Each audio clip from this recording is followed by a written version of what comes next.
Vedat çocuğumu alacağım diyor. Sen beni doktora götürmeyeceksin herhalde. Yok Nefes, sana Ay'a götüreceğim. Rot balansçıya. Senin kafanın ayarı biraz kaçtı ya. Ben deli değilim.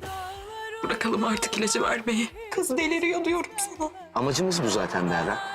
Değil mi? Yani Nefes delirecek ki ben de Yiğit'i alabileceğim. O şerefsiz hem sana dokundu hem oğlunu elinden almaya kalktı. O herifin yaşaması bile haram. Ne? Beni öldürmeyeceksin Tahir. Cehennemde görüşürüz.